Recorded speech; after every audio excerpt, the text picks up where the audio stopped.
Salve, salve pessoal, tudo beleza? Tô aqui, Carlos Costa, na companhia de Eric e Gabriel, pra gente bater um papinho sobre o clima na Mercedes para a temporada 2023 da Fórmula 1. Primeiro vídeo do ano aqui no canal, é claro, a gente fala aí de como pode ser, pode ficar, deve ficar a relação entre Lewis Hamilton e George Russell. Afinal, a gente tá falando de uma dupla aí que tem um heptacampeão mundial, mas também um jovem piloto que tenta esse postular a um título da categoria em breve. Como que vai ficar tudo isso, até tendo como base o ano de 2022, no qual Russell venceu aqui no Brasil, inclusive, e terminou à frente do Hamilton, ao passo que o heptacampeão mundial, depois da decepção da perda, digamos assim, do título para o Max Verstappen em 2021, acabou tendo um ano um pouco frustrante até pelo carro ruim.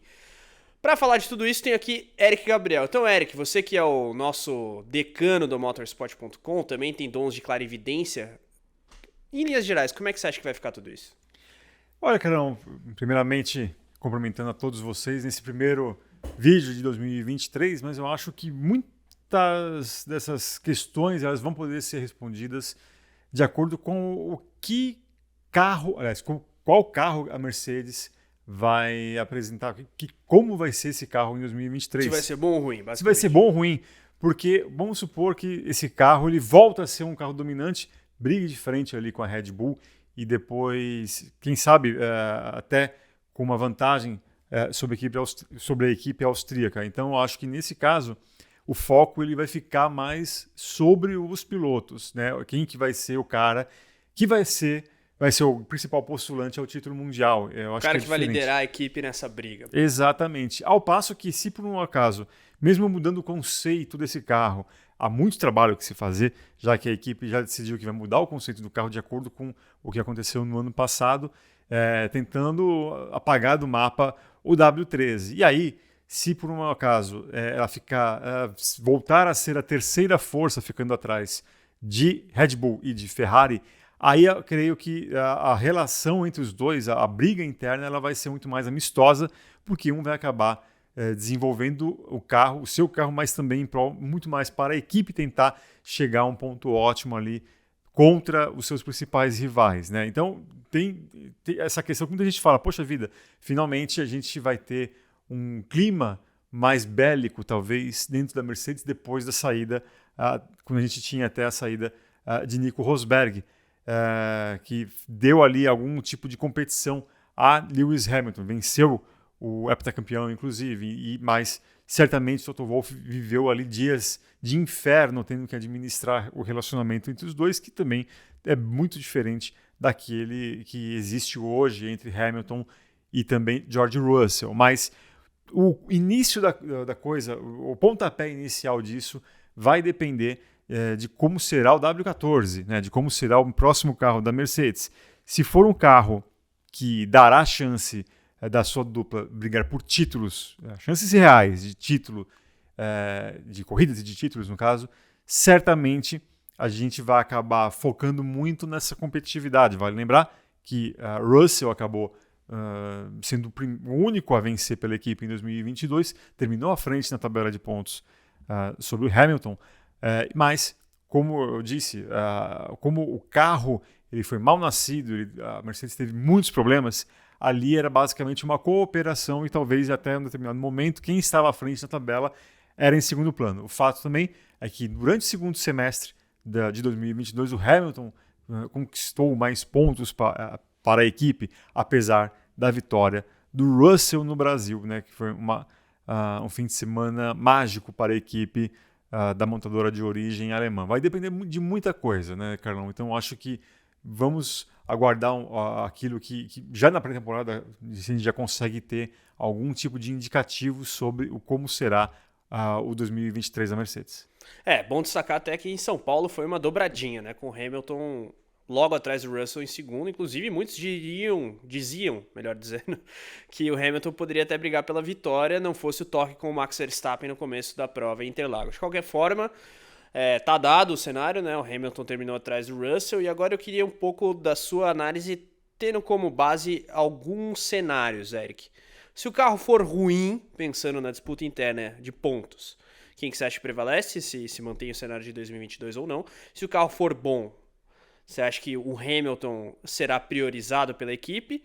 E pensando no clima entre os dois, independentemente da ingerência ou da gerência do Toto Wolff, você acha que o Russell tem o perfil de ir para o confronto, como fez o Nico Rosberg, Eric? Eu acho que não. São perfis bem diferentes. Eu acho que o Rosberg já era dono do pedaço quando o Hamilton veio, e os dois tinham um relacionamento de amizade muito forte antes daquilo que aconteceu. Eu acho que trouxe aquele clima tão complicado de se lidar em 2016 foi justamente porque havia um elemento pessoal ali entre os dois e que deixou as coisas um pouco mais complicadas de quem estava tentando gerenciar, né? Você falou essa palavra aí, mas quem estava gerenciando aquilo tudo teve uma tarefa mais difícil. Eu não vejo o Russell com o mesmo perfil do Rosberg, se a gente fizer uma comparação assim. Agora, com o carro ruim, a gente também sempre comentou muito durante os nossos programas, né? Aparentemente, parece que o Russell, por ter comido o pão que o diabo amassou na Williams, estava mais acostumado a ter que tirar algo mais do carro, de um carro ruim, né? E o Hamilton, por boa parte da sua carreira, sempre conseguiu andar com carros mais redondinhos e tal. Talvez essa patinada, principalmente na primeira metade do campeonato passado, do Hamilton tenha complicado um pouco ele.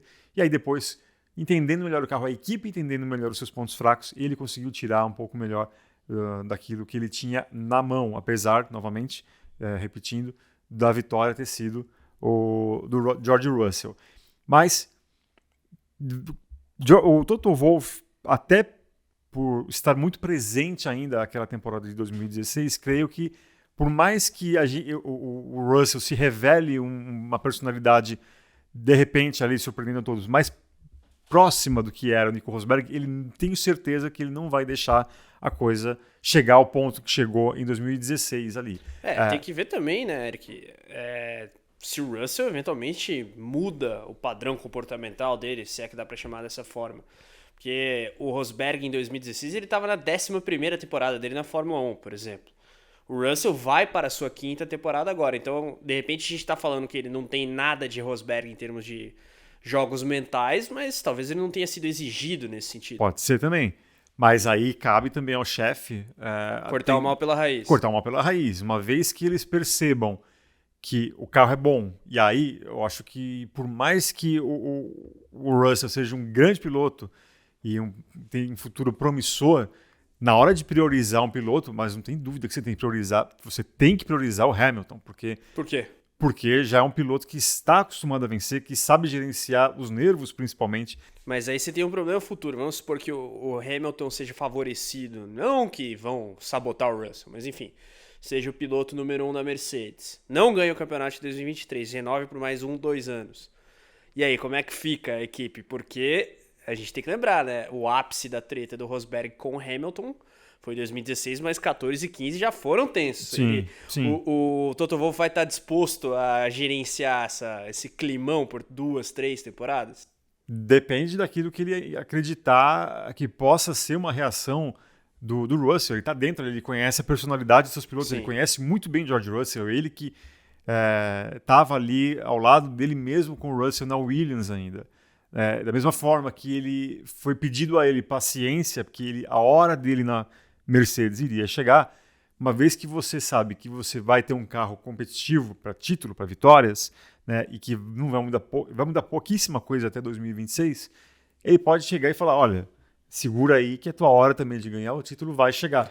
O problema não é quanto fácil. Tempo o Russell vai estar disposto não a é fácil engolir isso, mas de alguma maneira, ou ele, a partir do momento que se saiba que um carro, que o W14 será um carro competitivo para isso, na pista ele de alguma maneira ele consiga reverter essa situação, esse favoritismo na questão de pontos, chegar na metade do campeonato ele ter 50, 60 pontos a mais que o Hamilton, aí fica uma coisa indefensável. Hamilton, então basicamente você acha que vai rolar o seguinte, em caso de um carro competitivo, eles vão estar liberados para disputar até a página 3. Guardados os devidos cuidados para que 2 carros cheguem à bandeira quadriculada.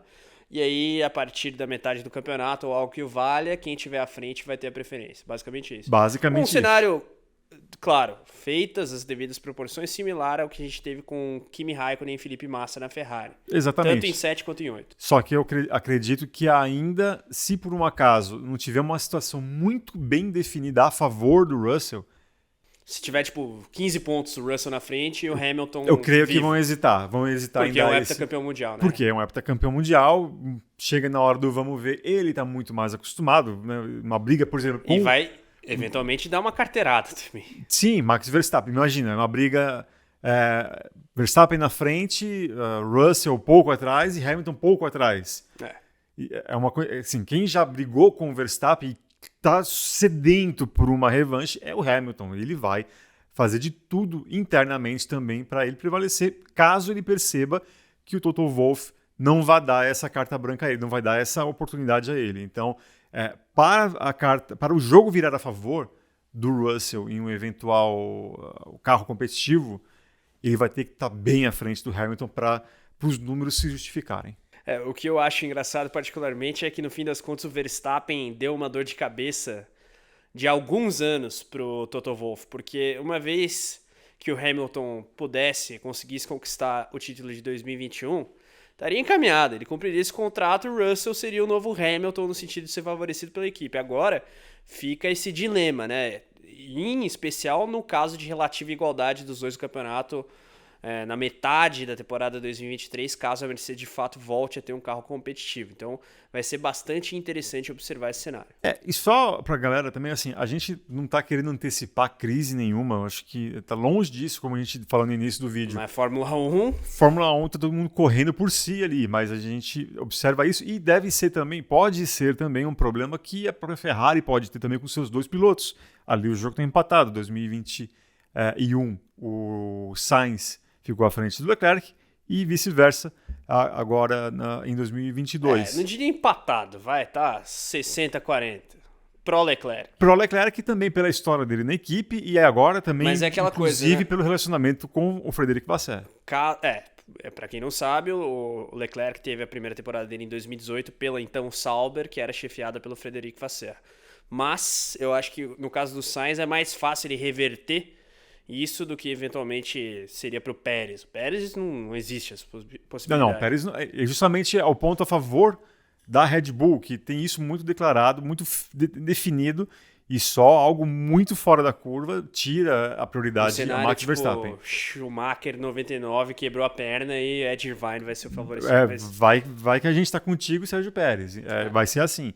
Mas é justamente isso. E eu acho que isso deve estar pairando sobre a cabeça. Esse tipo de situação que teve o Toto Wolff em 2016 certamente está pairando sobre a cabeça dele para 2023, porque ele vai trabalhar com a equipe para ter justamente um carro que vai voltar a brigar por vitórias e títulos e sabe que isso pode, de repente, ser uma questão dentro da equipe, em uma equipe dividida. Ele vai tentar, de alguma coisa, aplicar algumas coisas que talvez no interno dele ele acha que tenha falhado, para justamente ter a dupla brigando por um título, mas também, ao mesmo tempo, a paz dentro da equipe.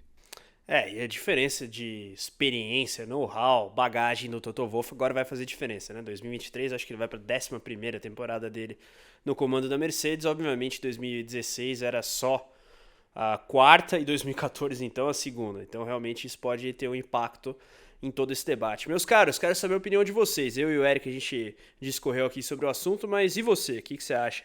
Como fica o clima da Mercedes com Hamilton e Russell para 2023?